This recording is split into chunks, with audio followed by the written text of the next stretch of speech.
ஏனென்றால் பேராசிரியர்கள் இருக்கின்றார்கள், இங்கு தமிழ் மொழி கல்வியுடன் தொடர்புடையவர்கள் இருக்கின்றார்கள். 2 குழந்தைகளை வெளிநாட்டில் வளர்ந்த அனுபவத்துடன் அவர்களுக்கு தமிழ் கல்வியை ஊட்ட வேண்டும் என்ற ஆர்வத்துடன் செயற்பட்டு அதில் முழு வெற்றியை நான் அடைந்த திருப்தி எனக்கு இல்லை. இங்கு பிள்ளைகளுக்கு நாங்கள் சிறுவயதாக தமிழ் கல்வி பாடசாலைகளுக்கு அனுப்புகின்றோம். பெற்றோர்களுக்காக அவர்கள் சென்று படிக்கின்றார்கள். வீட்டிலே தமிழ் கதைக்கின்றோம், தமிழ் கதைக்கின்றார்கள். ஆனால் அவர்கள் அந்த இளம் தலைமுறையினர் தங்களுடன் உரையாடுகின்ற பொழுது எனது பிள்ளைகளை நான் அவதானித்ததிலிருந்தும் வேறு பிள்ளைகளை அவதானித்ததிலிருந்தும் அவர்களுடைய உரையாடல் மொழி, அவர்கள் தமிழ் கதைப்பவர்களாக இருந்தாலும் அவர்களுடைய உரையாடல் மொழி ஆங்கிலமாகத்தான் இருக்கின்றது. இங்கு பேராசிரியர் பூலோசிங்கம் அவர்கள் சொன்னார்கள், வீட்டிலே தாங்கள் கற்றால் பிள்ளைகளுக்கு தமிழை ஊட்டலாம் அல்லது பெற்றோர்களுடைய மனப்பாங்கை திருத்த வேண்டுமா என்று. ஆனால் என்னை பொறுத்தவரையில் என்னுடைய அனுபவத்தை பொறுத்தவரையில் நாங்கள் வீட்டிலே தமிழ் கதைத்தோம். நாங்கள் பிள்ளைகள் தமிழ் கற்க வேண்டும் என்ற ஆர்வத்துடன் இருந்தோம். என்றாலும் என்னுடைய பிள்ளைகள் தங்களுடன் உரையாடுகின்ற பொழுது அவர்களுடைய உரையாடல் மொழி தமிழ் அல்ல. எனவே நாங்கள் எத்தனை முயற்சி எடுத்து எங்கள் பிள்ளைகளை வளர்த்தாலும் அவர்களுடைய வருங்காலம், அவர்கள் தங்களுடைய வாழ்க்கையை அமைத்து தாங்கள் முதல் தலைமுறையினராக செயற்படுகின்ற பொழுது அவர்களிடம் தமிழ் நின்று நிலைக்குமா என்ற ஒரு கேள்வி எனது மனதிலே எழத் தொடங்கியது.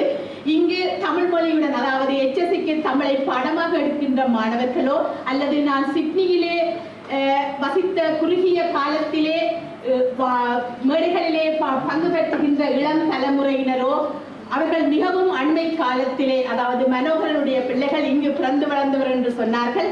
பெரும்பாலானவர்கள் அண்மை காலத்திலே இலங்கையிலிருந்து வந்தபடியால் அவர்களுடைய தமிழாட்சி சிறப்பாக இருக்கின்றது. அதனால் பல்கலைக்கழக சங்கங்களிலே அவர்களுடைய ஆற்றலை காண முடிகின்றது. அது தவிர சிறு வயதிலே இங்கு வந்த குழந்தைகளை எங்கள் விருப்பத்துக்கு தேவாரம் படிக்க வைக்கின்றோம், திருக்குறள் போட்டிகளிலே பங்கு பெற்ற செய்கின்றோம், பேச்சு போட்டிகளிலே பங்கு பெற்ற செய்கின்றோம். ஆனால் அவர்கள் வளர்ந்து அவர்கள் ஈடுபடுவதற்கு உண்மையாக நாங்கள் 2 மொழி படித்தோம் என்று பேராசிரியர் பூலோசிங்கம் சொன்னார்கள். எங்களுக்கு தேவை இருந்தது, நாங்கள் அதை பயன்படுத்தத்தக்க வசதி இருந்தது.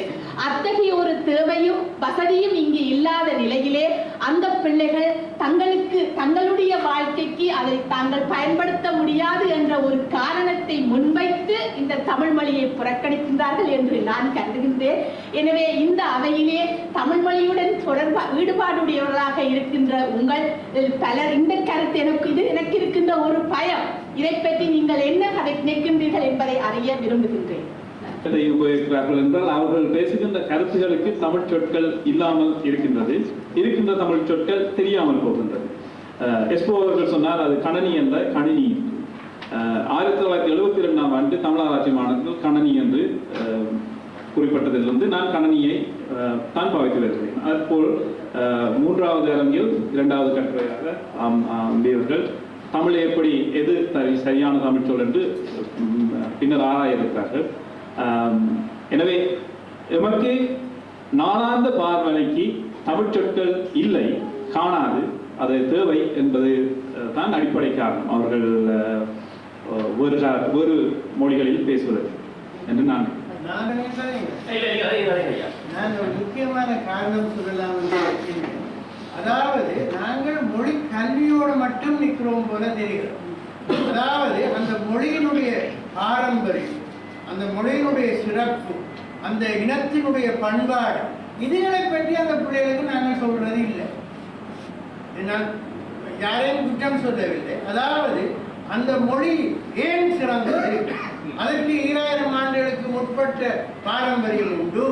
அந்த இனம் மொஹஞ்சதாரோ ஹரப்பா காலத்திலே இருந்து இருக்கின்றது என்ற அந்த ஒரு உணர்வு, நான் முடிக்காக நிமிர்ந்து நிற்கக்கூடிய ஒரு ஆற்றல் நாங்கள் அந்த பிள்ளைக்கு எனக்கு ஏற்படுத்தினால் எனக்கு கொஞ்சமாக கட்டாயம் பார்க்கிறார் நினைக்கிறேன். உடனேக்காக அது உண்மை.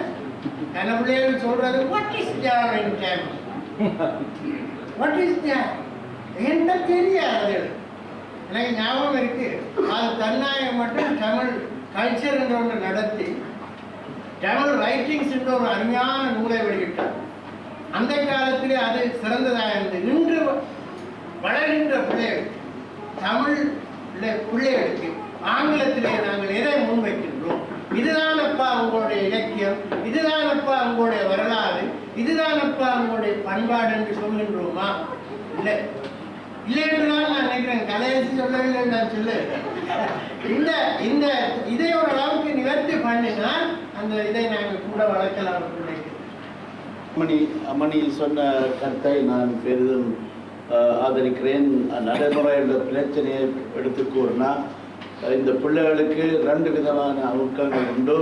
ஒன்று, பெற்றோர்கள் பள்ளிக்கூடத்தில் நல்ல வடிவாக HSC செய்யணும்னு சொல்லி ஆங்கிலத்தில் படித்தாத்தான் ஆங்கில பாடங்கள் நல்லா செய்யலாம், வகுப்பில் மார்க்ஸ் கிடைக்கும். அந்த தொல்லையில் கொஞ்சம் ஆங்கிலத்தில் தான் கூட பேச வைக்கிறது, எழுத வைக்கிறது, படிக்க செய்கிறது. 2வது, அந்த மாணவர்களுக்கு பிரச்சனை, பாடசாலைக்கு போகும் பொழுது எத்தனையோ பிற இன மாணவர்கள் இருக்கிறார்கள். முக்கியமாக ஆஸ்திரேலிய பிள்ளைகள், வெள்ள பிள்ளைகள் படிக்கிற பாடசாலை போனால் அங்கே அவர்களுக்கு பற்றி அமுக்கம் தங்களுடைய பாஷையில் பேசக்கூடாது, அது ஏதோ தாழ்வு குறைவுபாடுன்னு சொல்லி தமிழில் பேச விருப்பம் இல்லை. வீட்டில் பிறகு ஒரு கருப்பு பட்டி இருக்கு, அந்த டெலிவிஷன் பட்டியில் எல்லாம் இதுதான் வருகிறது. அதை திரும்ப திரும்ப மிமிக் பண்ணுறதான் வேலை அவர்களுக்கு, அதை செய்கிறது. அதனபடியால் பிரச்சனை இருக்கத்தான் செய்து இதற்காக நாங்கள் முயற்சி செய்யக்கூடாது என்று நினைக்கக்கூடாது. நாங்கள் செய்ய வேண்டிய ஆரவாரத்தை, ஆற்றலை, தூண்டல்களை நாங்கள் செய்து கொண்டே இருக்க வேண்டும். 2வதாக, எங்கள் தம்பி திருவாளர்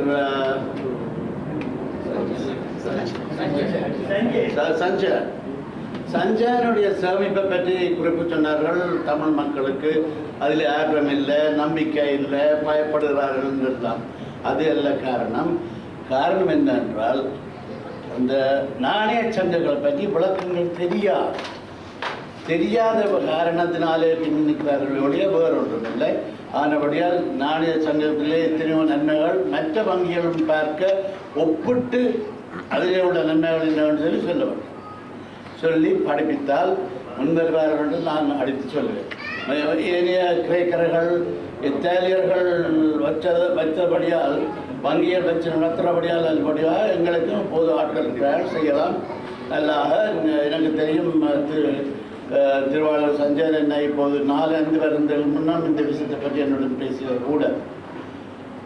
3வது, இந்த கணனி என்ற விஷயம் வந்திருக்கிறது. கணனி என்றால் ஏதோ பேர் வச்சு விட்டார்கள். கணித்தலுக்குரியது கணினி, கம்ப்யூட்டிங், கணித்தல். கணினி தான் சரியான சொல்லுகள் நான் சொல்லி இதை பாவித்து கொண்டு வந்தால் எல்லாரும் பாய்ப்பார்கள். இப்போ அரைவாசி கிட்டத்தட்ட அரைவாசி பேர் கணினி என்கிறார்கள், சிலர் கணினி என்கிறார்கள். விளங்காமல் செய்கிற விஷயம் கணினி என்பதுதான் சரி என்று அவர் சொன்னதை நான் ஆதரிக்கிறேன். தேங்க்யூ.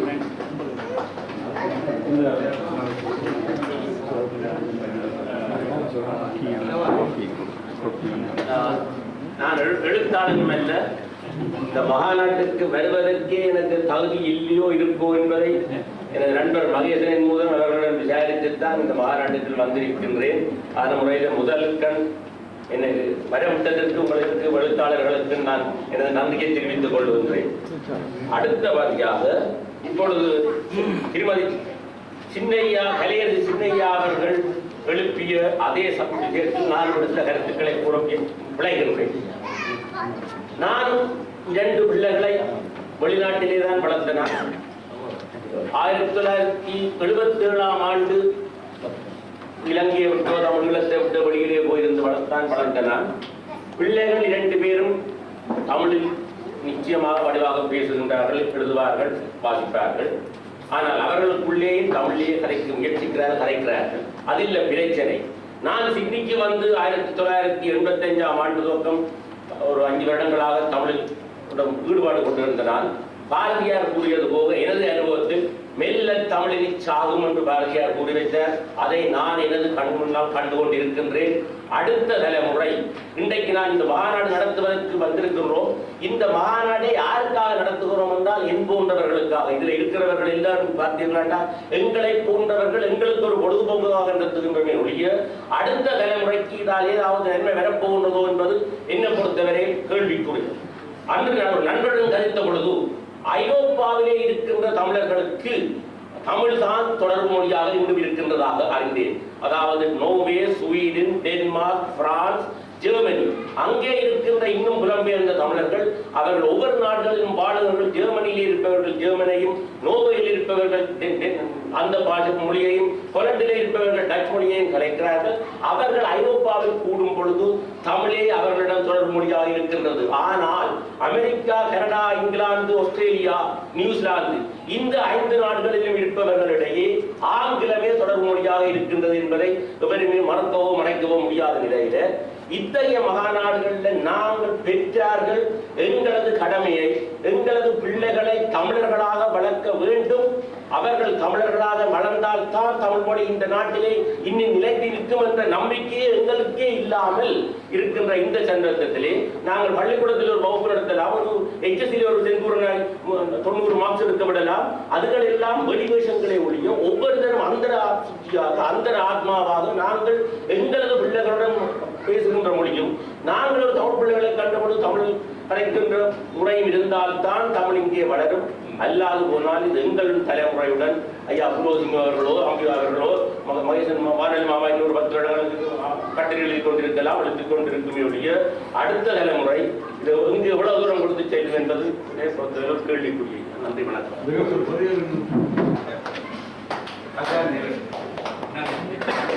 இதுதான் தக்க சமயம். இப்ப நாங்கள் செலவிடக்கூடிய சிறு நேரம் பின்னுக்கு அவைகளுக்கும் எங்களுக்கும் நல்ல ரிட்டர்னை தரும் என்ற ஒரு கருத்திலை நாங்கள் எல்லாரும் கூடியவரை காண்பித்து அந்த உணர்ச்சியையும் அறிவையும் கொடுக்க வேண்டும் என்று சொல்ல விரும்புகிறேன். ஒன்று. இரண்டாவது, தமிழர் என்றோர் இனமுண்டு, தனியே அவர் போர் குணமுண்டு. அதாவது ஒரு 10 பேர் இருக்கிற இடத்துல தன்மை சமுதாயத்தில் இவர் இப்படி நடப்பார் என்பது அது அவருடைய ஒரு ரேஷியல் பேக்ரவுண்ட்ல இருந்து வர்ற அந்த தன்மையை நாங்கள் எல்லாரும் அதை காட்டக்கூடியதாக இருக்கும். என்னென்ன மொழியில ரிச் கல்ச்சர் இருக்குது. திருக்குறள் முதல் எத்தனையோ விதமான புத்தகங்கள்ல நல்ல விதமான கலாச்சார பாரம்பரியங்கள் இருக்குது. அது தக்க மாதிரி நாங்கள் ஒரு சிக்கலான சூழ்நிலையில ரியாக்ட் பண்ணுவோம். அதுக்கு எங்களை பதப்படுத்திக் கொள்வதுதான் இந்த நோக்கமா இருக்கும். முதியோர் கிடையில வயது போக போக தாங்கள் விலகிடுறோமோ, அந்த சமுதாயத்திலிருந்து அந்த வட்டத்திலிருந்து தாங்கள் ஒதுக்கி வைக்கணுமோ, ஏன்னா தனக்கு புரியாத மொழியில கதைச்சு அல்லது தன்னை விலக்கினமோன்ற ஒரு பயம் இருக்கின்றது. அடுத்தது இந்த சிறு பிள்ளைகள் தமிழ்ல கதை கேட்க அந்த பாட்டி மேலே ஒதுக்கி வைக்கிறார்கள். ஏனென்றால் அது தமிழ்ல கதைக்கிறது கஷ்டமா இருக்கு. அப்ப பாட்டிக்கு ஏதோ ஒரு இடத்துல தன் வயது போகும்போது இந்த இடத்துல ஒரு ஆளோட மிகவும் இறுக்கமாக இருக்க வேண்டும் ஒரு உணர்வு வருகின்றது. எனவே அந்த பிள்ளையை பிடிச்சி தனக்கு தெரிஞ்ச ஆங்கிலத்துல கதைக்கிறதன் மூலம் அந்த பிள்ளையை தன்னை சுத்தி வரக்கூடிய ஒரு சூழ்நிலையை உருவாக்குறது. அதே சமயத்துல இந்த இறை வழிபாடுன்றது பாருங்க, அது ஒரு மனப்பயம். இப்ப நாங்கள் அப்பா முதிச்செல்வர்களை படிப்பிக்கும் பொழுது களவெடுக்கிறவன் கூட அந்த வேலி பொத்துக்களால் தேங்காய் களவெடுக்கிறவன் கூட அப்பு முருகா நாம் முடிவிடக்கூடாதுன்னு தானே களவெடுக்கிறான். அது ஒரு இறை வழிபாடு ஒரு வாழ்க்கையில ஒரு மனப்பயம். எனவே களவெடுக்கிறவனும் கடவுளை கும்பிட்டுதான் கடவுளுக்கிறான், அள்ளி கொடுக்கிறவனும் கடவுளை கும்பிட்டுதான் கொடுக்குறான். எனவே இந்த இறை வழிபாடு என்பது ஒருவருடைய மன இயல்பை பொறுத்தது. அதை நாங்கள் அது மாதிரி தான் அந்த பாட்டிக்கு அந்த மன இயல்பு இருக்கேன்னா அது அவன் ஆண்டாண்டு காலமா வந்தது. தான் இறைவனை கும்பிட வேணும், அதை இந்த பிள்ளை கும்பிட வேணும்ட்டு பேத்திக்கு இல்லை, வேற யாருக்கும் பூசுவா, அது நிச்சயம். ஆனா அந்த பேத்தியோட ஆங்கிலம் கிடைக்கக்கூடிய காரணம் என்னென்றால் தான் தனித்து விடக்கூடாது, அதாவது தன்னை இவர்கள் ஒதுக்கி விடக்கூடாது. ஒரு காலத்துல அந்த பேத்தி தனக்கு அட்டாச்சா இருக்க வேண்டும் என்ற ஒரு இயல்பாக இருக்கலாம்.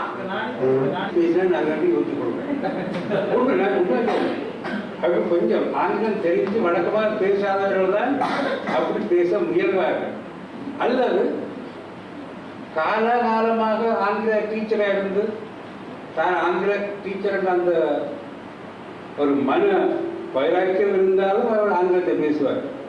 ஆனால் இந்த சூழலில் இங்கே வளர்கின்ற குழந்தைகளுக்கு நாங்கள் எந்த அளவுக்கு எங்களுடைய இங்கிலீஷை பேசாதவங்களும் அந்த அளவுக்கு பிள்ளைக்கு இல்லை. Hi, hello, hang on, I call my mum என்று சொல்கிற பிள்ளைக்கு என்னுடைய வேலையான ஒரு டீச்சர் ஒரு இவர் கால் அடிக்க அந்த அடுத்த எண்ணில் உள்ள அந்த பிள்ளை தான் ஆன்சர் பண்ணிருக்கு. அப்போ அந்த எடுத்த பிள்ளை 8ஆம் வகுப்பு படிக்கிற பிள்ளை ஹேங் ஆன் எழுதி போடுது டீச்சர். இவன் எங்களோட பெரிய கொள்வார் என்ன இந்த 8ஆம் வகுப்பு படிக்கிற பிள்ளை என்ன ஹேங் ஆன் சொல்லுது. அந்த பிள்ளைங்க பாருங்க பிள்ளை வரமுடி சொல்லு, எங்களுக்கு அந்த பாஷை வராது வரை. நண்பர் ஃபோன் பண்ணாட்டா நான் ஹேங் ஆன் சொல்ல மாட்டேன், கூட கொஞ்சம் பொறுப்போடான்னு சொல்லும். அது இங்கிட்ட பிள்ளைன்ற பொக்காயிலிருந்து வரும். அந்த பொக்காயில் தான் புள்ள பாதிக்கும். அப்படி பாதிக்கிற பொழுது எங்களுக்கு போகும் வருகிறவர்கள் என்ன தெரியாமல் இது ஹேங்கான்னு சொல்கிறாங்க. அதனுடைய தான் நாங்கள் இந்த ஆங்கிலத்தை அவர்களோட கொஞ்சம் குறைவாக பேசுவதும் நல்லது என்று நினைக்கிறேன். தமிழ் பேசுவது நல்லது, ஆங்கிலத்தை குறைத்து பேசுவது நல்லது என்பது என் எண்ணம். நான் அதுக்கு அதே பாட்டி ஒரு தமிழ்நாட்டு பாட்டியாக இருந்தால் அந்த ஆங்கிலத்தில் பேசுகிறது இதாவது அநேகமாக நண்பர்களுடைய பார்த்தோம்னா தமிழில் தான் பதில் சொல்கிறார். ஏன் யாழ்ப்பாணத்து பாட்டி மாத்திரம் ஆங்கிலத்தில் கதைக்கின்றார் என்றால் அந்த அடிமை மனப்பான்மை நாங்கள் ஆளப்பட்ட இனமாக வாழ்ந்து வந்த ஒரு அடிப்படை அப்படியே எங்களை அறியாமல் ஊறி இருக்கின்றது. அது ஒரு சமுதாயத்துக்கான தமிழ் சமுதாயம் என்று சொல்லியிருக்கல. தமிழ்நாட்டு சமுதாயத்தில் உள்ளவர்கள் தங்களுடைய பிள்ளைகள் தமிழில் கதைக்கின்றார்கள். பாட்டிமார்களும் எல்லாத்துக்கும் ஆங்கிலத்தில் கதைச்சாலும் தமிழில் கதைன்னு சொல்லி கதைக்கிற நண்பர்களை தான் நான் எனது சூழலில் சந்திக்கிறேன். அதே நேரத்தில் யாழ்ப்பாணத்திலிருந்து வந்தவருடைய மனப்பார்வை எப்பவும் அடிமை மனப்பார்வை. ஆகவே அது ஒரு சமுதாய காரணியாக சொல்லலாம். நாங்கள் வீடுகளும் ஆளப்பட்ட இனமாக பகிர்ந்து வாழ்ந்த இனமாக வாழ்ந்தபடியினால் அந்த கருத்துக்களுடைய மனங்களில் பகிர்ந்திருக்கலாம். தமிழை பேச வேணும் என்று அந்த பிரச்சனையை வளர்ந்தவர்களுடைய நிலையில நின்றுதான் நாங்கள் எல்லாரும் பேசியிருக்கிறோம். நான் நினைச்சு பார்த்தேன், குழந்தைகளுடைய நிலையில இருந்து பார்க்கிற பொழுதுல அதில் மிகவும் ஒரு கடுமையான பிரச்சனை இருக்கிறது.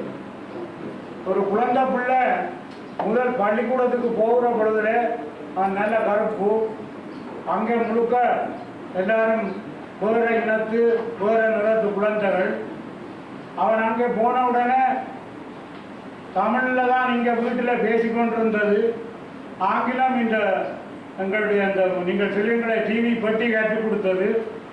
அங்கே போய் அவன் அங்கே தனக்கு தெரிஞ்ச ஆங்கிலத்திலே அங்கே கொஞ்சம் கொஞ்சம் அப்படி சொன்னால் அவன் அங்கே உடனடியாக ஏற்றுக்கொள்ளப்படவில்லை. அவன் ஒரு புறமாக ஒதுங்கி நிற்க வேண்டிய ஒரு நிலை. அவனை பார்த்த என்ன போன்ற ஒரு பேரருக்கு எனக்கு அழுக வந்தது. இந்த பிள்ளை இப்படி வந்து 25 பிள்ளைகளின் மத்தியிலே ஒதுக்கமாக நிற்க வேண்டியது இருக்கிறது. இந்த நிலை எங்களுடைய பிள்ளைகளுக்கு இருக்கு. நாங்களும் வீட்டில் தமிழை பேச முந்துகிறோம். அவர்களுக்கும் அங்கே அந்த நெருக்குவாரம் இருக்கு, அந்த இடைஞ்சல் இருக்கு. அதுக்கு நாங்கள் இந்த பிள்ளைகளுக்கு என்ன வகையாக உதவி செய்யலாம் என்ற அதை நீங்கள் என்ன மாதிரி நினைக்கிறீர்களோ அதுக்கு என்ன மறுமொழி சொல்லியோட எனக்கு கேட்க ஆசையாக இருக்கு. மற்றது இங்கே அன்பர் கேட்டதுக்கு இன்னொரு நியாயம் சொல்லலாம். பாட்டிக்கு ஏற்கனவே இந்த சமயம் எல்லாம் பயத்தினால வந்தது. பிள்ளை நித்து விபூதி பூஜி சுவாமியை கும்பிட்டா எல்லாம் காப்பா இருக்கும். ஆனால் தமிழை பேசாவிட்டா ஒரு தரம் காப்பும் இல்லை, ஒரு தரம் அடிக்க போறதும் இல்லை, ஒருத்தருக்கு அப்படியும் இருக்கும்.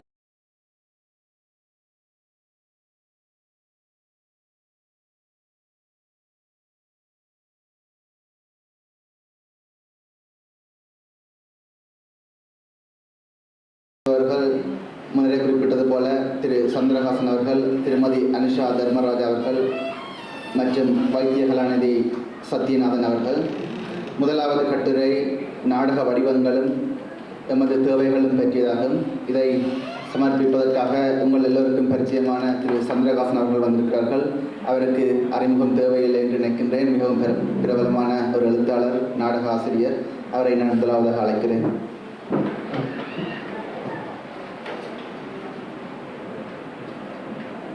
அனைவருக்கும் வணக்கம். நான் உண்மையாகவே இந்த முதலாம் நாளுக்கு பிறகு தேநீர் இடவளை 2 நினைச்சு கொண்டு இருந்தேன். திடீர்னு கூப்பிட்டதால என்ன ரெடியாக இல்லை, மறுபுறமே ரெடியாக இல்லை. ஆனால் நான் விஷயத்துக்கு வரும், நேராக எடுக்க இல்லாது நாடக வடிவங்களும் நமது தேவைகளும் என்றது கட்டுரை ஒரு ஆராய்ச்சி கட்டுரை இல்லை. ஆனால் ஆராய்ச்சி கட்டுரை எழுதணும் மட்டும் தான் நினச்சினா. ஆனால் அப்படியும் இல்லை. உண்மையாக சொல்ல போனால் கட்டுரை எழுதாண்டே நான் இருக்கே இல்லை.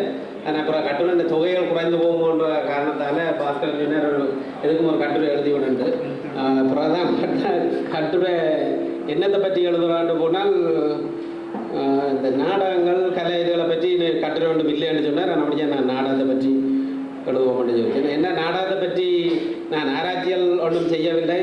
அதோட இது சம்மந்தமாக நிறைய கட்டுரைகள், நிறைய ஆராய்ச்சிகளை, நிறைய மொழிகளில் நிறைய பேர்கள் செய்திருக்கிறார்கள். ஆனால் இது ஒன்றே நான் பார்க்கக்கூடிய சந்தர்ப்பம், இதுக்காக பார்க்கக்கூடிய சந்தர்ப்பம் இருக்கே இல்லை. ஆனாலும் நாடகத்தை பற்றிய சில சிந்தனைகள், சில எண்ணங்கள் அல்லது சில நடைமுறைகள் எனக்கு தொடர்ந்து இருந்து கொண்டு வந்தது. அந்த ஆலை இல்லாத ஊரில் இழுப்பப்பூ கொண்ட மாதிரி சிட்னி மாநகர் தமிழ் நாடக உலகில் நாங்களும் ஒரு இழுப்பப்பூ மாதிரி இருக்கிறபடியால் இந்த நாடகத்தை பற்றி சொல்லலாம். இதை நான் இப்போ வேறு இடத்துல சொல்லிடாது, ஆனாலும் சொல்லி இங்கே சொல்லலாம்ன்றபடியாக துணிந்து நான் சொல்லுவேன். யாராவது என்னோட கூட தெரிஞ்சாக்க சந்தியன் மன்னிச்சு கொள்ளும், அப்படியே நான் மன்னிச்சு கொள்ளும். நாடகத்தை பற்றி தானேக்க நான் பொதுவாக நான் முதல்ல இந்த கட்டுரையில்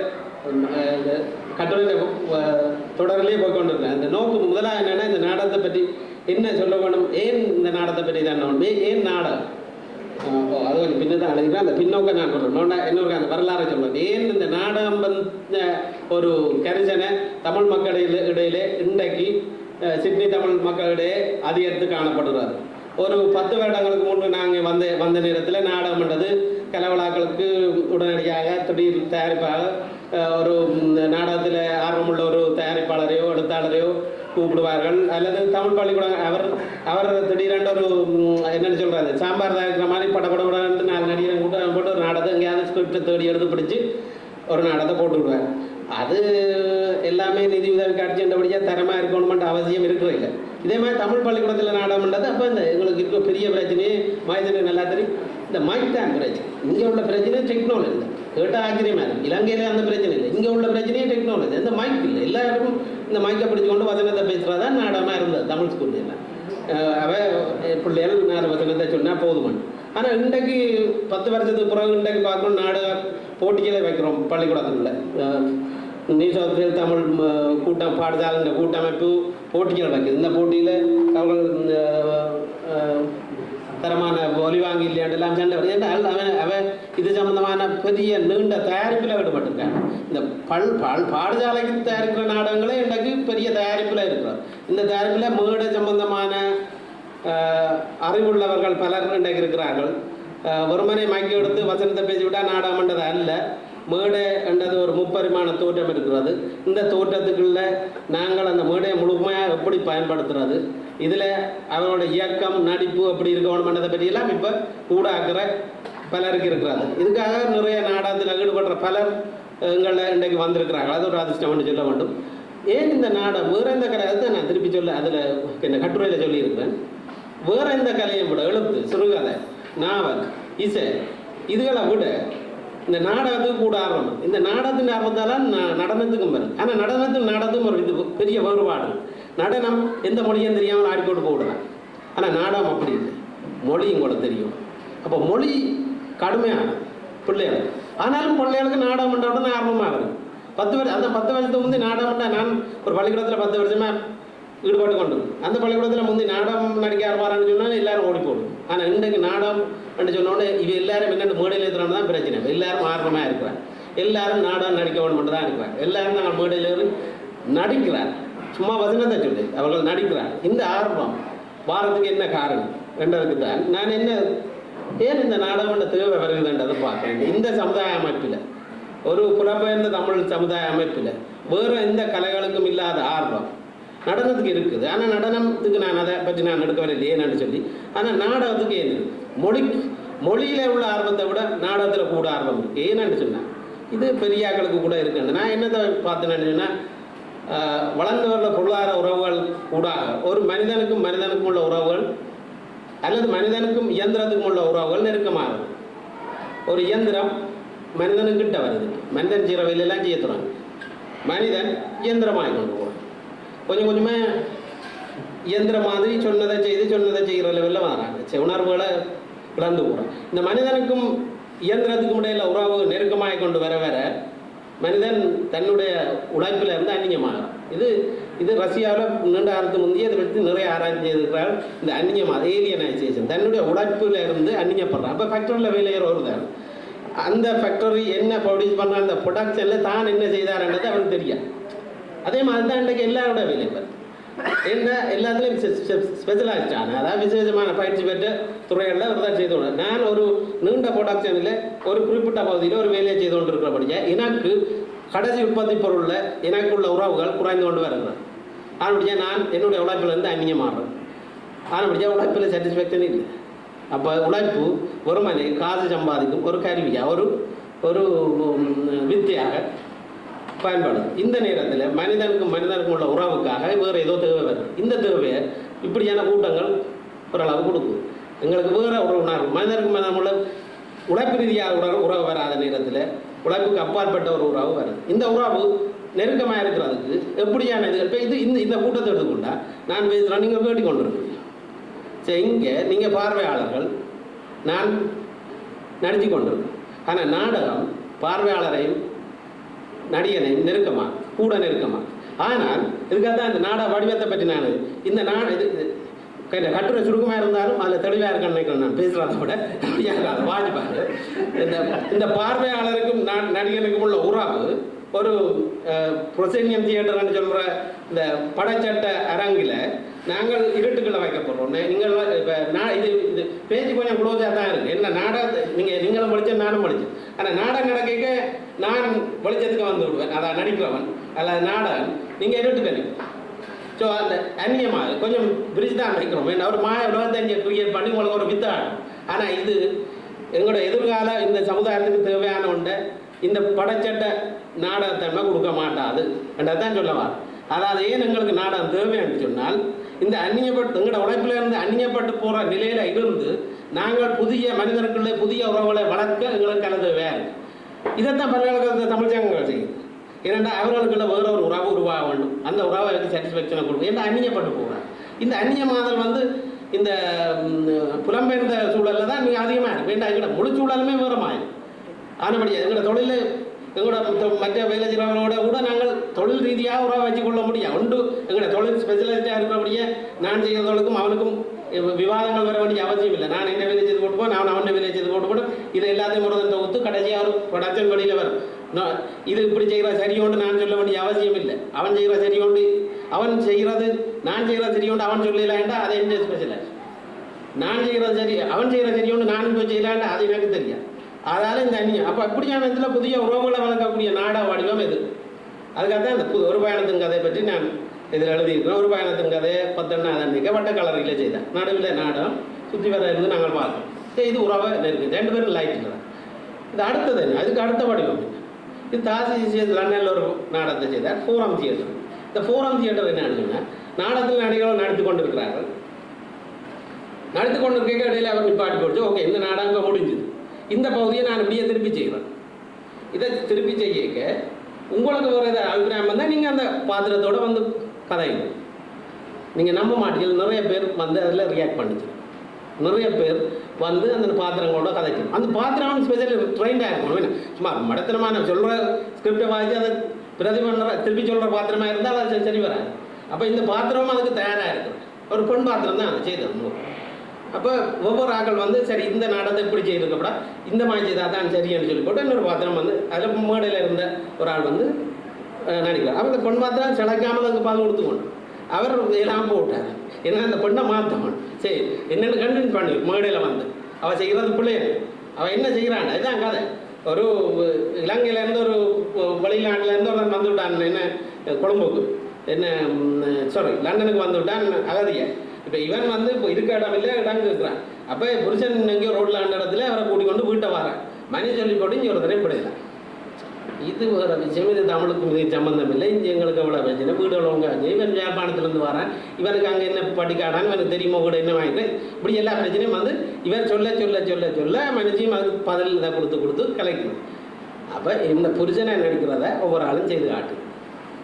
இந்த இதுக்கு அடுத்தது இதுக்கு தான் நான் சொல்கிறேன்டா, நான் இந்த எண்ணம் எனக்கு வந்து இந்த திருவிழா பார்க்க, இந்த கோயில் திருவிழா, தேர் திருவிழா, சூரன்பூர், வேட்ட திருவிழா பார்த்தா எனக்கு அதை போல் ஒரு நல்ல நடைமுறை. அங்கே நடிகனுக்கும் பார்வையாளருக்கும் வேறுபாடு. நடிகன் பார்வையாளன் ஏமாறான், பார்வையாளர் நடிகன் ஏமாறான், அல்லது 2 முறையா நானே நடிச்சு கொண்டு நானே பார்க்குறேன்.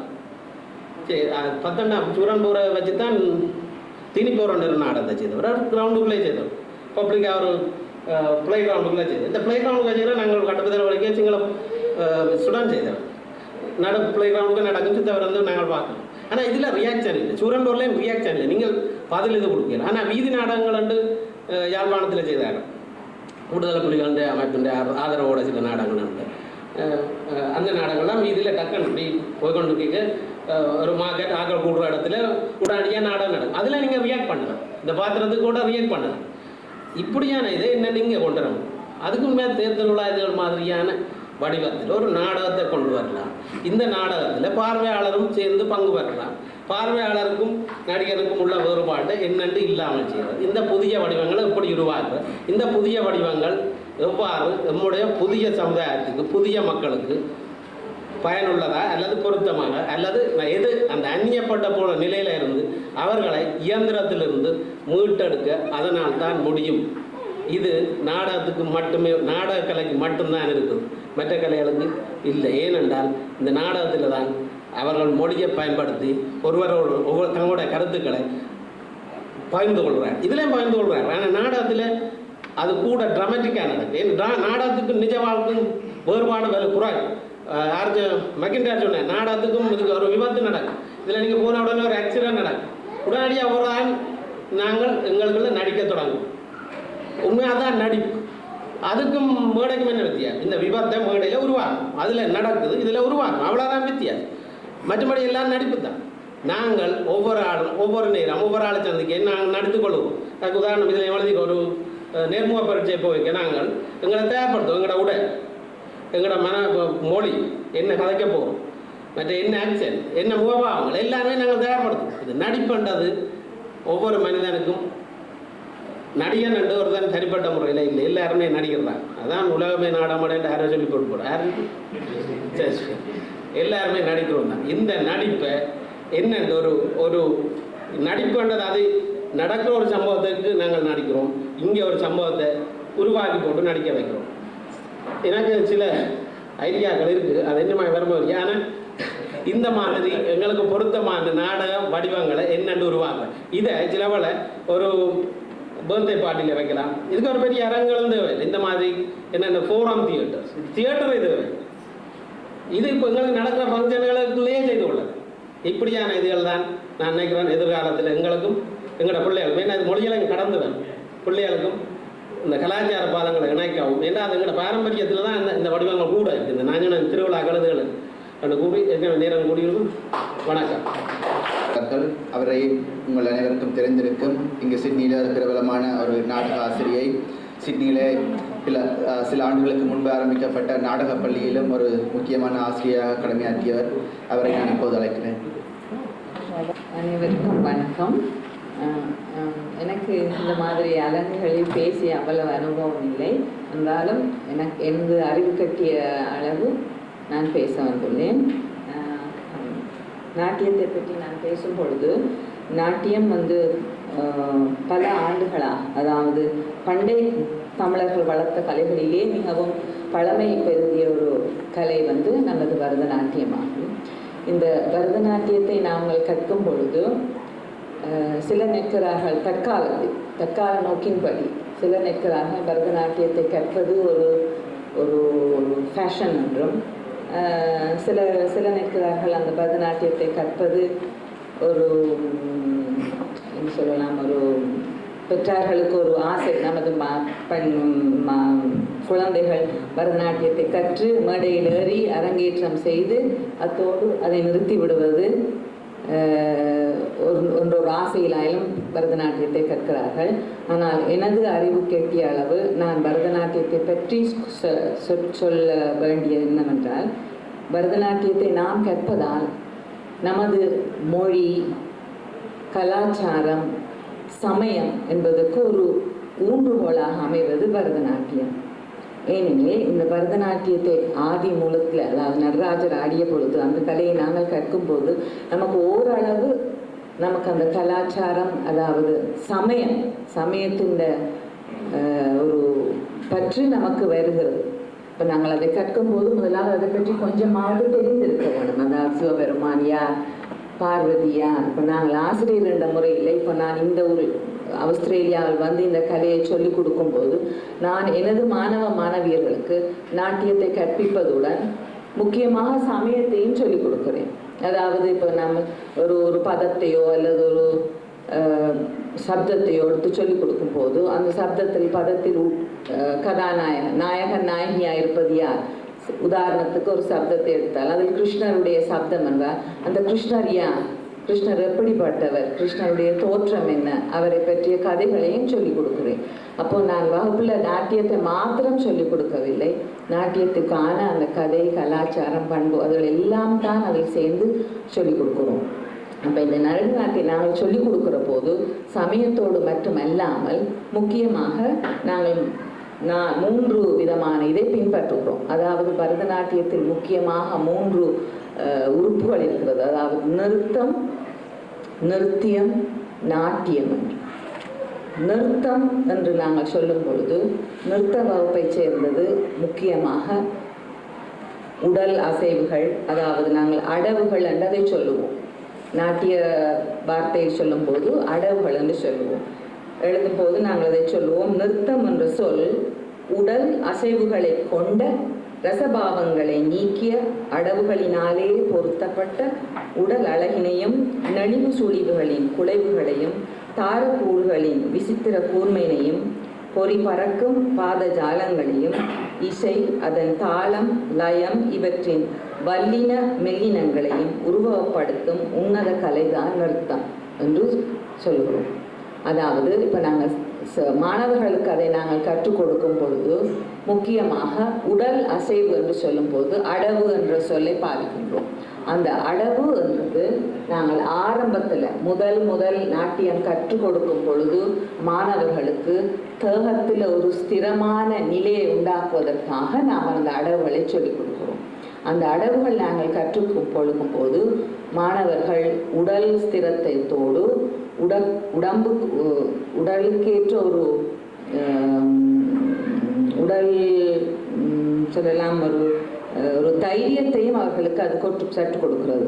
முக்கியமாக அந்த உடல் அசைவுகள், அதாவது அடவுகளை கற்றுக் கொடுக்கும் போது மாணவனுக்கோ அல்லது ஒரு மாணவிக்கோ நாங்கள் உடலை நேராக நிமிர்ந்து நிறுத்தி கற்றுக்கொள்ளக்கூடிய ஒரு தன்மையை ஒரு அடவு கற்றுக் கொடுக்கிறது.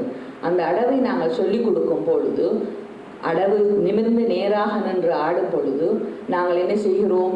மாணவிகள் தாளத்தையும் கற்றுக்கொள்கிறார்கள். அதாவது நாங்கள் செய்கிற அடவுகளிலே 3 காலங்களிலே நாங்கள் அடவுகளை சொல்லிக் கொடுக்கின்றோம். முதலாவது, அதாவது விளம்ப, மத்திய, துரிதம் என்று சொல்கிறோம். முதலாவது காலம் என்பது மிகவும் மெதுவாக செய்வது. 2ஆம் காலம் என்பது சற்று விரிவாக செய்வது. 3ஆம் காலம் என்பது மிகவும் விரைவாக செய்கிற அசைவு. அதாவது 3 காலத்திலேயும் ஒரு மாணவியை நாங்கள் தேர்ச்சி பண்ணும் பொழுது அந்த மாணவனுக்கோ மாணவிக்கோ ஒவ்வொரு காலத்துக்குரிய காலப்பிரமாணமும் அவர்கள் உடம்புல ஊறுகிறது. அதே இது நாட்டியத்திற்கும் சரி, வேறு நாடகத்திற்கும் சரி, வீட்டில் செய்கிற வேலைகளுக்கும் சரி, மெதுவாக செய்கிறது, ஒரு துரித காலம் செய்கிறதுக்கு, விளம்பமாக செய்கிறதுக்கு அவர்களுக்கு அந்த காலப்பிரமாணத்தை கொடுக்கிறது. அதே நேரம் நிருத்தியம், 2வது வகுப்பை சேர்ந்த நாட்டியத்தை நாங்கள் சொல்லிக் கொடுக்கும் பொழுது நிருத்தியம் என்றால் உடல் அபிநயம், அதாவது அபிநயம், முகபாவம் என்று சொல்லுகின்றோம். முகபாவத்தை கூட்டி செய்வதே நிருத்திய வகுப்பை சேர்ந்த ஒரு நாட்டியமாகும்.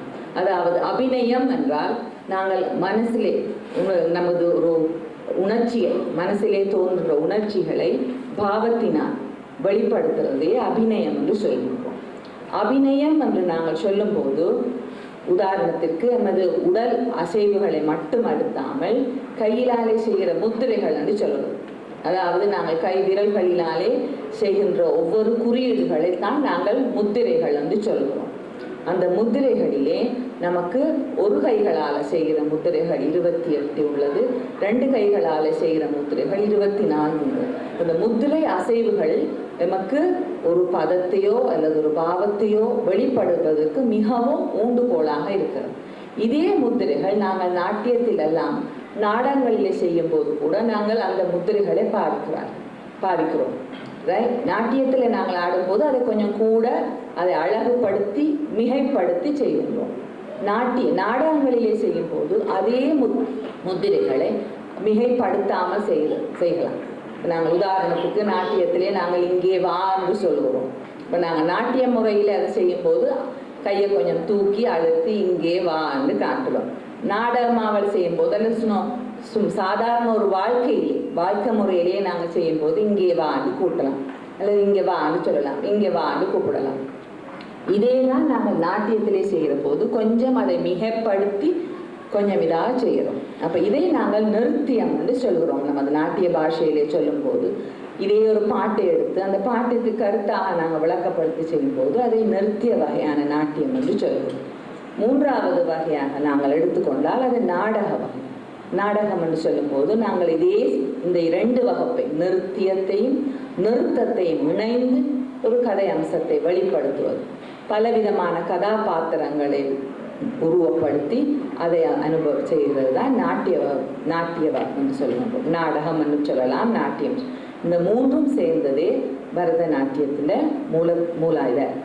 இந்த 3க்கும் நாங்கள்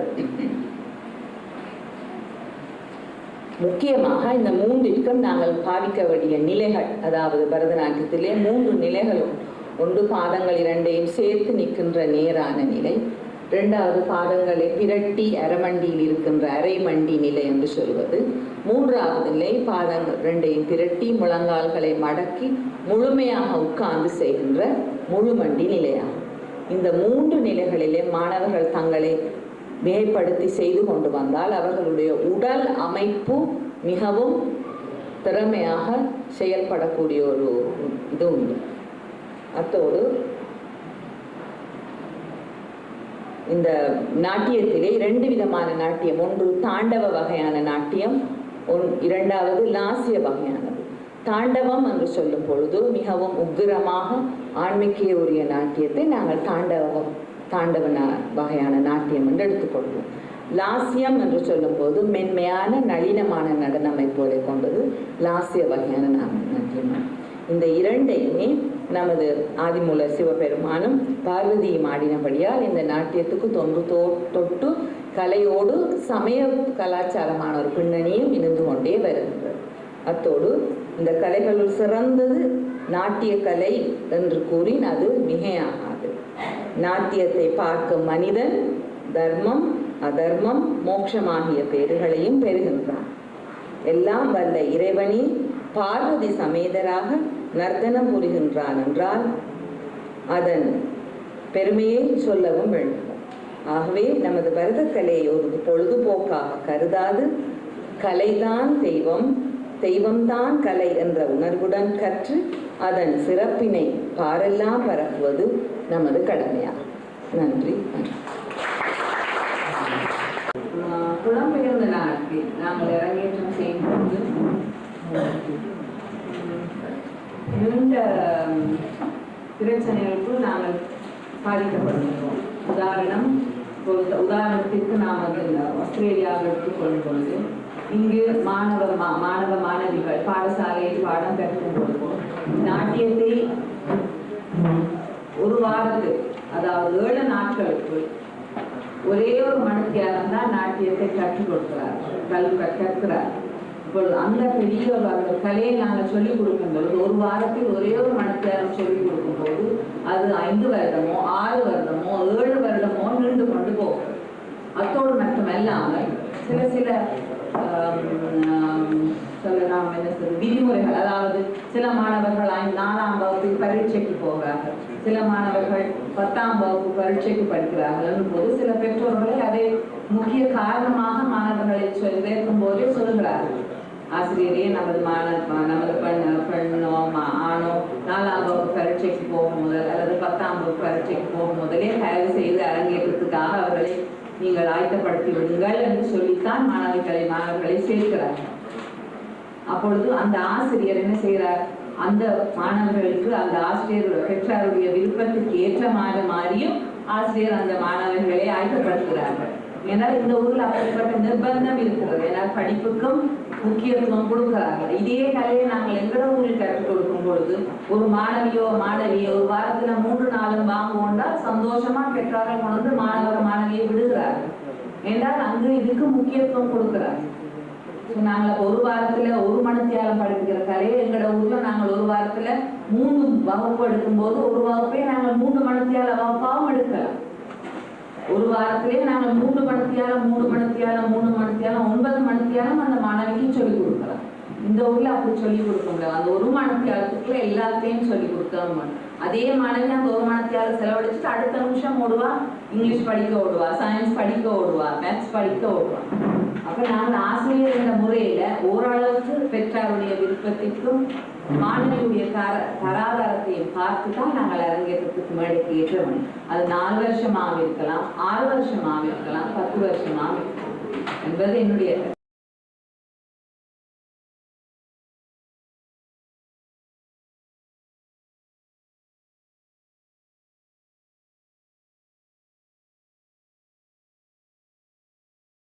அவர்கள் முன்னரே குறிப்பிட்டது போல திரு சந்திரஹாசன் அவர்கள், திருமதி அனுஷா தர்மராஜா அவர்கள் மற்றும் வைத்திய கலாநிதி சத்யநாதன் அவர்கள் இன்று இந்த எழுத்தாளர் மகாநாட்டை நடத்துகின்ற அமைப்பாளர்களுக்கும் வருகை வந்திருக்கும் தமிழர் எல்லோருக்கும் நன்றியை தெரிவிப்பேன். இன்று பேச இருக்கின்ற தலைப்பு ஒரு சுருக்கமான தலைப்பல்ல. எப்படி சுருக்குவது என்பது கடினமான ஒரு விடயமாக இருக்கின்றது. இன்று நீங்கள் எல்லோரும் பேசுகின்ற போது தமிழை காப்பது எப்படி, தமிழை காத்து கொண்டு போவது எப்படி என்ற அடிப்படையிலே பல விடயங்களை பேசிக்கொண்டிருக்கிறீர்கள். ஆனால் அது தமிழை எப்படி காக்க வேண்டும், எது எமது நோக்கம், அப்படியான என்ன அடிப்படையிலே மொழி சீர்திருத்தமும் அதை சார்ந்திருக்கின்ற மற்ற சீர்திருத்தம் செய்ய வேண்டும் என்பதை பற்றிய சில அம்சங்களை கூற விரும்புகிறேன். நான் இங்கிருந்து பேசாமல் அங்கிருந்து பேசினால் கணினியை செய்வது இலகுவாக இருக்கின்றது. மேற்படிப்பதற்காக சுமார் 22 வருடங்களுக்காக இலங்கையை விட்டு வெளியேறிய பின்பு தமிழ் ஒலியியல் ஆய்வை செய்வதற்கு இன்று வருகின்ற நவீன கலையாக கணினியோ ஒன்று அடிபட்டீர்கள் என்பது குறைவாகும். கணினி அவசியம் என்ற உடல் ஏற்பட்ட காரணத்தாலே என்னுடைய மருத்துவ மேற்படிப்பை செய்கின்ற போது கணினியும் மின்னியல் எலக்ட்ரானிக்ஸும் பட்டம் எடுத்தால் தமிழை ஆய்வது இலகுவாக இருக்கும் என்ற ஆர்வத்தாலே அதை முடித்தேன். அதை முடித்துவிட்டு இங்கு மெல்பர்னுக்கு வந்திருந்து 14 வருடங்களாக மொழியியல் ஆய்வை ஓய்வு நேரத்திலும் கூட நேரங்காலத்திலும் செய்த ஆய்வு ஒன்று வருகின்ற போது தமிழ் ஒலியியல் அடிப்படை இலகுவானது. தமிழ் மொழி மூலம் கலை சொல்லுவாக்குவது, பேசுவது அல்லது போனால் ஒரு நாளைக்கு மற்ற மொழிகளுக்கு ஈடாக இந்த உலக மொழியாக இருக்கின்ற ஆங்கிலத்துக்கு ஈடாக எந்த துறையில் தமிழிலே கற்பிக்க முடியுமா?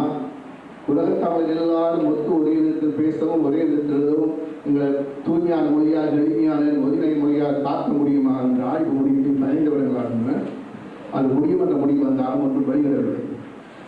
ஒரு சில அதற்கு தமிழ் அரசு தலைவர் இருந்தார், அதனால தான் தமிழ் வளர்ந்தது. புத மொழியுடைய ஒலி காக்கின்றார். ஆனால் இன்றைய காரணம் என்ன என்று கேட்டால் முக்கியமான பல காரணங்கள் இருந்தாலும் முக்கியமான காரணங்கள் சென்னை ஊடகங்களே. தமிழ்நாடு சென்னை ஊடகங்கள், இந்த சென்னை ஊடகங்கள் இந்த மொழியை ஒலியை பிரிக்கின்றது, பேச்சை பிரிக்கின்றது, வரி வடிவத்தை பிரிக்கின்றது. இந்த அடிப்படையிலே பண்டைய தமிழ் தொல்காப்பியம் நன்னூலோ அல்லது ஈழத்தமிழ் அடிப்படையிலோ தமிழை எடுத்து பேச முடியவில்லைங்களா? அது ஏன் அவனுக்கு கேட்கவே நாங்கள் ஈழத்தமிழ் ஊடக தூய்மையாளர்களுக்கு தமிழை செய்து கொண்டிருந்தாலும் இன்று சென்னை ஊடகத்தை பார்த்து நாங்களே தமிழை பிரிக்கின்றோம். சினிமாவில் கேட்டு பேச்சை கெடுக்கின்றோம். அங்கே இருக்கிற ஆண்டவுடன் தூதம் போன்ற பத்தியில பார்த்து எழுத்தியெல்லாம் அழைத்துக் கொண்டு போகிறோம். தமிழுடைய எளிமை கெடுக்கப்படுகிறது. இந்த தமிழெல்லாம் கவிஞர் என்ற மொழி உருவாக போகிறோம். எனவே இந்த முக்கியமாக இந்த ஊடகங்களை தீர்த்துவது எப்படி, ஈழத்தமிழரின் பங்கு என்ன என்று பார்ப்போம்.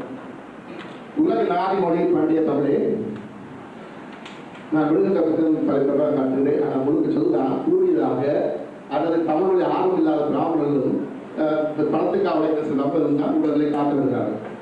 அதில் சாடாராமியங்களை பார்ப்போம். ஏன்னு கேட்டால் பாருங்க சொன்னோம், முரசுகளை பார்ப்போம். சா ரா பீடங்களை ஈழ உச்சரிப்பிலே பார்ப்போம். நாங்கள் சா என்று சொல்கிறோம், ரான்னு சொல்கிறோம். இந்த முதலாவது சொல்கிற சாவுக்கு எங்களுக்கு அறிவு கிடையாது. டி என்ற ஆங்கில உச்சரிப்பு தான் சா. ஆனால் இந்தியாவில் என்ன செய்கிறார்கள், பெரிய ரா சின்ன ரா என்கிறார்கள். பெரிய ரா சின்ன ரா என்றால் தொடர்ச்சியாக ஒழிக்கக்கூடியது இருக்கலாம். தொடர்ச்சியாக ஒழிக்கக்கூடுமாக இருந்தால் அது வல்லினமாக இருக்காது. சா என்ற ஒலி, இச்ச என்ற ஒலி வல்லின ஒலியாக தொடரக்கூடாது. வலியுடைய மாற்றத்தை புலமாக ஒலிமை பொருள் சான்னு தான் சொல்லி வந்தோம். உதாரணத்துக்கு இன்று பேசுகிறோம் கூட அதை கேட்டு பாரதியை பற்றி சொன்னார்கள். இலங்கையிலே நாங்கள் பாரதி சொல்லுவோமா பாரதி என்போமா? ஏன் அந்த சாவுக்கு அறிவை கொடுத்து இந்தியா பின்பற்றி எங்கள் தமிழை அளிக்கிறீர்கள்? புரட்சி விதிகள் காட்டுகிறேன். இதை நான் மெக்கின்டோஸ் இந்த கம்ப்யூட்டரில் தான் புரட்சி விதிகளை காட்ட விரும்புகிறேன். தொல்காப்பிய புரட்சி விதிகள் எல்லாமே நீங்களே உச்சரித்து சரியாக உங்களுக்கு தமிழ் காட்டுகிறது. சில அம்சங்களை உங்களுக்கு செய்ய காட்டுகிறது நீங்கள் தான் காட்டலாம். அப்ப சாவன் ஒலிக்காமல் ஏன் ராவணி இந்தியா பின்பற்றுகிறீர்கள்? இன்று ஈழ விடுதலை பெறுகின்ற பத்திரிகை நான் போட்டு வரேன். நீங்கள் ஈழ முரசை ஈழ முரசு என்று எழுதினால் நாளைக்கு ஈழ முரசு என்று தானே சொல்ல போகிறார்கள். பிள்ளைகளுக்கு ஈழ முரசு படிக்கிறப்பா ஈழ முரசா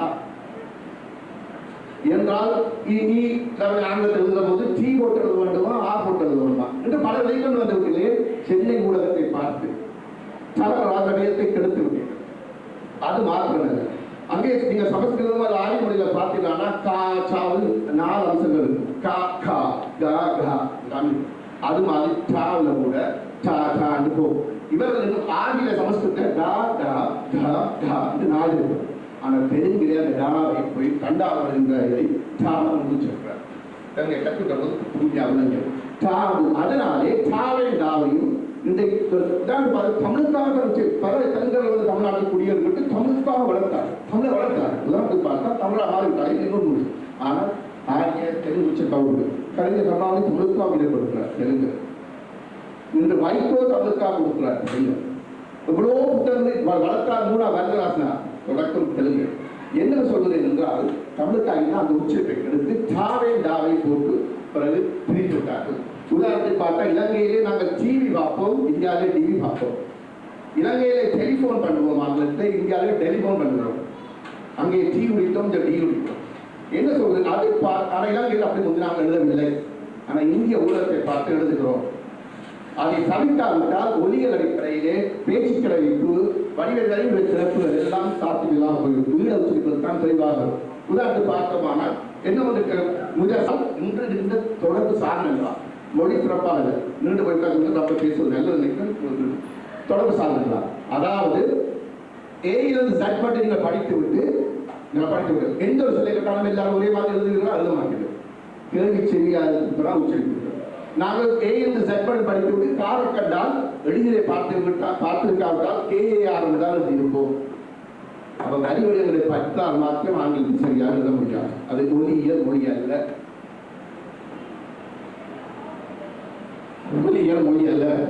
நாங்கள் CHEST செஸ்ட் என்று படித்து விட்டு CHMIST செடிஸ்டன் தான் சொல்லியிருப்போம். அவர் கேட்க மட்டும் கெமிஸ்டன் குழப்பம் மாற முடியாது. கொம்பளவும் அவ்வளவும் போக முடியாது. நான் படிக்கின்ற போது வாமாதித்தோம்னா அவ்வளவு சொல்கிறேன். காரணம் வாமண்டல்ல தொடங்குவது வாமாதி தொடங்குகிறது, மாமாதி தொடங்குகிறது. கொம்பளவு மாதிரி கொம்பு போட்டுருந்தோம் அது கொம்பளம். அப்போ இதே வவ்வளவன் விட்டு பாமாதி இல்லை லாடு இந்த லாண்டு நடுந்து தோண்டி கொண்டு இருக்காங்க. இப்போ பேசும்போது வவ்வளவன் சொல்கிறேன் சரியாக ரேட்டு கொண்டு இருக்காங்க, இலகுவாக கொண்டு இருக்காங்க. இந்த வவ்வளவன் லாகத்து ஒரு வரிகள் தொடர்பு முன்னர் இட்டாகும். கல் இத்தான் கச்சான் இழ் வந்தால் இட்டாக மாறும். மவுளவு வந்தால் அது மாறாது.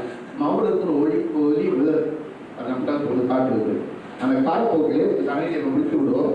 கணினியே மூலமாக திறமையாக தமிழை உச்சரித்து சொல்லும், ஆங்கிலம் சொல்லும். அதன் பின்பு உச்சரிப்பு மீட்கப்படும். இழந்த பல உச்சரிப்பு ஈழம் வந்த பின்பு தமிழ்நாடு விரிவாக மீட்கப்படும். எனவே இப்போது மவுளவு காலத்தை பார்ப்போம். ஆங்கிலேயர் இந்தியாவில் சர்டேஜ் பொருட்களை விட்டார். மெல்பர்ன் மெல்லிசை குழு ஒரு கூட்டம் வைத்து துண்டு வந்தது லேவர் பார்ட்டியில் கொடுத்து அவர் நீ கேட்டால் டாக்டர் பொன் ஹவுஸ் மெல்பர்ன் மெல்லிசை குசு கோயிங் வந்து கேட்டார். அது குசுவா குழுவா அதுக்கு அது போனால் பரவாயில்ல. எப்போ கேட்டால் ஹவிஸ்க்கு கேட்டுட்டே இருக்கேன். ஏன் கேட்கிறேன் என்றால் இதை பார்த்து பின்பற்றாதீர்கள். சென்னை ஊடகங்கள் தமிழை அடித்துக் கொண்டு போகின்றன. நீங்கள் எல்லை போட்டு விட்டு அதுக்கு மேலே இதோடு போட்டு லாங்குவேஜ் மாற்றி சொல்லி கொடுத்துட்டா போதும். சர்டிஃபிகேட் போட்டு விட்டீர்கள் அடுத்த நகரத்தை தமிழ் பேசும் பாஷை பசம் குடிக்காமலும் அதை சிந்தித்து செயலாக்க வேண்டும். மௌனவு பிரிவு நீங்கள் சில வரிவுகள் நான் சொல்வதற்காக இன்னும் பல அம்சங்கள் சொல்ல முடியும். ஆனால் சுருக்கமான பேச்சு தான் முக்கியமான சில விடயங்கள் மாற்றும்.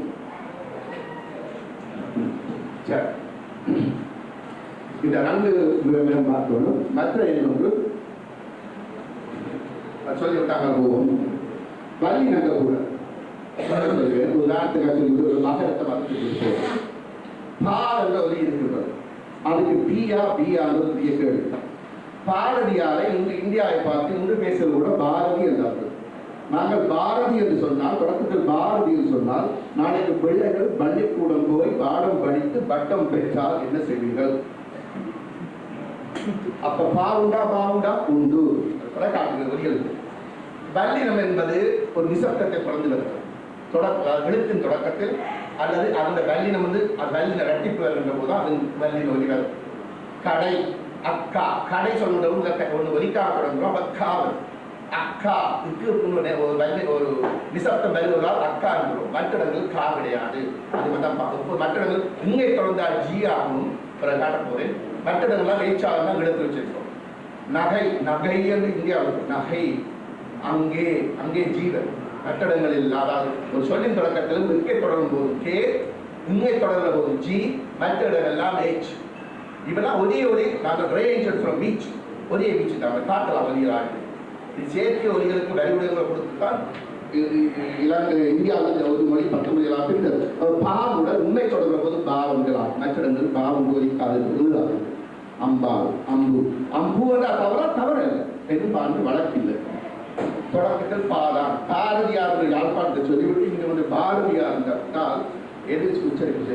ஏன்னா பாரதி அந்த உச்சரிப்பில் போட்டீங்கன்னா வல்லின புரட்சிகள் மண்பாண்டமாக உணராது.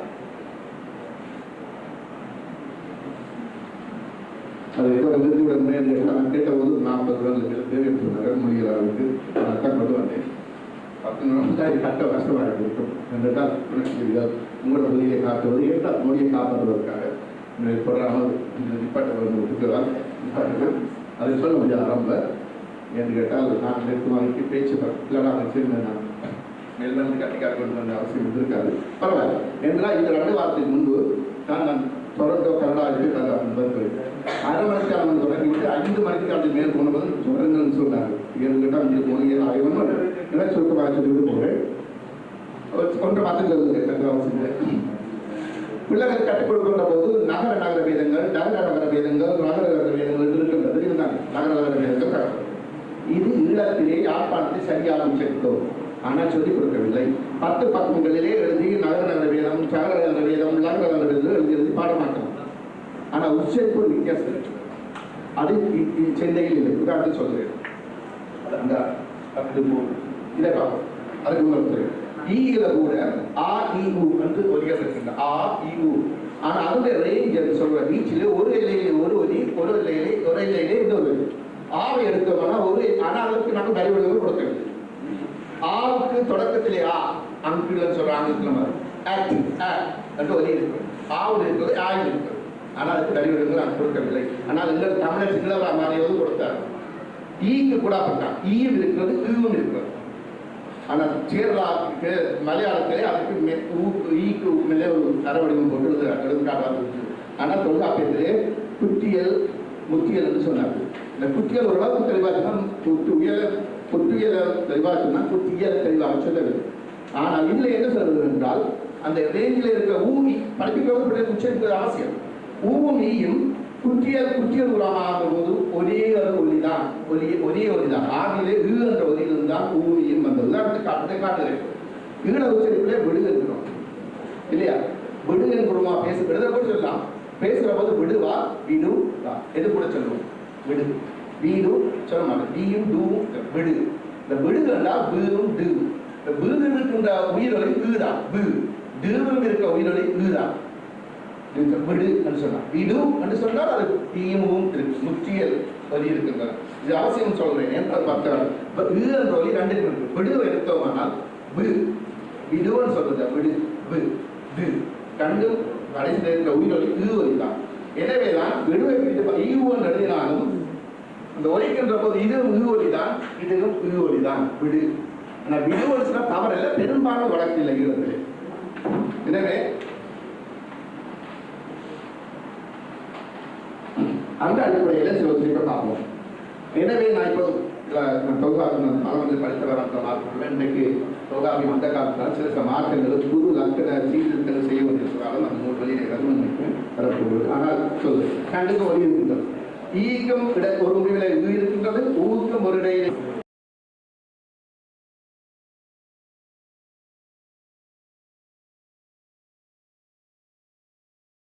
சில வழிமுறைகளை நான் சொல்ல விரும்புகிறேன். இது ஒரு கலந்துரையாடல் என்றால் நீங்கள் பேச வேண்டும், நாங்கள் இங்கே கேட்டிருக்க வேண்டும். அதுதான் எங்கள் வழிமுறை. ஒன்று. இரண்டாவது, கேள்விகள் இருக்கும்போது தயவுசெய்து சுருக்கமாக கேளுங்கள், சரியாக கேளுங்கள். அப்படி கேட்கும்போது சரியான பதில்களை உங்களுக்கு தரக்கூடியதாக இருக்கும். இதில் எங்களுக்கு செய்ய வேண்டும் என்ற ஒரு சிந்தனையை உங்களுக்கு வைக்க எனக்கு பணித்திருக்கிறார்கள். இங்கே இளமர காய்களாக இருக்கின்ற பலருடைய கெட்டித்தனங்களை எல்லாம் பார்த்தோம். திருவாளர் பொன் சத்யநாதன் அவருக்கு ஒரு நாளே ஒதுக்கி கொடுக்கணும், ஒரு 3 நாள் ஒதுக்கி செய்ய வேண்டிய ஒரு வேலையை இவ்வளவு சுருக்கமாக 10 நிமிஷத்திலோ 40 நிமிஷத்திலோ செய்துவிட முடியாது. அவர் ஒரு அருமையான வேலையை செய்து கொண்டிருக்கிறார்கள். அதே போல அந்த கணனியினூடே இந்த சாக போற தமிழோ சாகுதோ சாகையோ எங்களுக்கு அதை பற்றி காரியம் இல்லை. இந்த கணனி ஒரு மந்திர பெட்டி. இந்த மந்திர பெட்டியில இந்த சின்ன பிள்ளைகள் எல்லாம் மெத்த அதுக்கு அவர்கள் செய்கிற அந்த ஆராய்ச்சியும் அந்த எழுத்து வடிவங்களும் அதோடு படங்களையும் போட்டு அதற்குரிய புரோகிராம்களை அமைச்சு அதை இது நடந்திருக்கும் ஒரு இடங்களும் இருக்கும். ஆனா இங்கே அநேகமாக இல்லை. நான் அப்படி காணவில்லை. நானே இந்த பவர் பாயிண்டிலே அம்மா அப்பாண்டு படத்தை போட்டு அதை போட்டு இந்த பிள்ளை 3 வயது பிள்ளைய கொண்டு அது இருத்தின உடனே அது திருப்பி அம்மா அப்பா அது கண்டு திருப்பி வந்து அது என்ன காட்டுறது. இப்படியான இந்த முறைகளை இந்த மகாநாடு பயன்படுத்தி வெளிக்கொணர்ந்து அதை விரிவுபடுத்தி நம்மவர்களுக்கு பயனுள்ளதாக்குமா? அது ஒரு கேள்வி உங்கள் முன்னிலையில். 2வது, எத்தனையோ எழுத்தாளர்கள் எத்தனையோ விதமான எழுத்தாளர் மகாநாடு என்று சொல்லி பெரிய ஒரு ஏரியாவை நாங்கள் கவர் பண்ணிக்கிட்டோம். அந்த பெரிய ஏரியாவில் எத்தனையோ விஷயங்கள் எல்லாம் வந்துட்டு எழுத்தாளர்கள் எல்லாரையும் அவர்கள் வெளியிடுகின்ற எல்லாரும் என்ன போன்றவர்கள் வெளியிட்டு கொண்டே இருக்கிறார்கள். அவர் விடப்பட்டதாக பார்த்தார்களா வாசித்தார்களா ஒருவருக்கும் தெரியாது. அப்படிப்பட்டவர்களுடைய இந்த வேலைகளை எல்லாம் இந்த எழுத்தாளர் மகாநாடு போன்ற ஒரு அமைப்பு அங்கே ஏற்று அதை வெளிக்கொணர்ந்து அதை மற்றவர்களுக்கு பிரபலியப்படுத்தி உலகளாவிய தமிழர்களுக்கு பிரபலப்படுத்தி செய்யுமா என்ற கேள்விகளை எல்லாம் இதுதான் இந்த ஆஸ்திரேலிய தமிழர்களுடைய எதிர்காலமாக இருக்குமோ என்று சொல்லி நான் நினைக்கிறேன். இந்த நாட்டுக்கு வந்து இந்த நாட்டில் இருந்து கொண்டு எங்கள் எதிர்காலம் என்ன என்பதை பற்றி யோசிக்கிறோம். அடுத்து நாங்கள் எங்கே ஓட போகிறோமோ தெரியவில்லை. கடந்த ஆண்டு மெல்பர்னில் இந்த எழுத்தாளர் விழாவை ஆரம்பித்து வைக்கும் பொழுது எல்லா ஒன்றுகளையும் அந்த எழுத்தாளர்களின் தொடக்கவுரையில் விரிவாக ஒரு அறிக்கையை சமர்ப்பித்தேன். இந்த எழுத்தாளர் விழா நடத்துகிறோம். முதல் தடவையாக ஆஸ்திரேலியா நடத்துகிறோம். இப்பொழுது நான் இந்த தமிழ் உலகம் பற்றி பேசுவதற்கு முன் செய்ய வேண்டிய ஒரு மிகவும் முக்கியமான விடயம் இருக்கின்றது. இன்று இந்த விழா ஆரம்பிக்கும் பொழுது நான் செய்ய மறந்ததை இப்பொழுது நான் செய்யாமல் நினைக்கின்றேன். நம் மண்ணிலே எமக்காக மடிந்து கொண்டு இருக்கின்ற எமது சகோதர சகோதரிக்காக சில வினாடிகள். ஒரு இளம் சமுதாயத்தின் ஒரு பிரதிநிதியாக இன்று என்னுடைய சின்ன ஒரு கருத்தை நான் கூற வந்திருக்கின்றேன். இன்று இங்கு பல கருத்துக்களையும் முன் வைத்துள்ளார்கள். இதிலிருந்து இது ஒரு சிறிய படி சிறு துளி பெருவெள்ளமாக பெருக வேண்டும் என்பதுதான் எல்லோருடைய அவாவும். இந்த மகாநாட்டில் சொல்லிய கேட்ட கண்ட கருத்துக்களின்படி தமிழ் உணர்வு என்பது ஒருவர் மனதில் இருக்குமானால் எந்த காலத்திலும் எத்தனை வருடங்கள் கழிந்தாலும் அந்த உணர்வு கிளப்பப்பட்டு அந்த உணர்வின் பிரதிபலிப்பாக தமிழை கற்க வேண்டுமோ, தமிழை சார்ந்த கலாச்சாரத்தையோ பண்பாட்டையோ அறிய வேண்டுமோ என்ற ஒரு விருப்பம் வரும், நிச்சயமாக உண்டாகும். ஆகையால் இந்த தமிழ் உணர்வை நாம் ஊட்டுவதற்கும் ஒரு சிக்கலான விடயம். தமிழை படிப்பதால் தமிழ் உணர்வு வருமா, இல்லாட்டி தமிழ் உணர்வு வந்ததன் பின் தமிழை படிக்கலாமா என்ற சிக்கலான விடயம். ஆயினும் எனக்கு தெரிந்த அளவில் இளம் சந்ததியினரிடையே தமிழை பற்றிய விடயங்கள், எமது நாட்டில் எமது மண்ணிற்காக நடக்கும் போராட்டங்களை பற்றிய விடயங்களையும், தமிழ் என்னும் இந்த மொழி, இந்த பாரம்பரியமான இத்தகைய ஒரு இந்த உலகில் இருக்கும் 5 வகையான மொழிகளில் இன்னமும் வழக்கில் இருந்து கொண்டு வரும் தொன்மையான மொழி தமிழ்.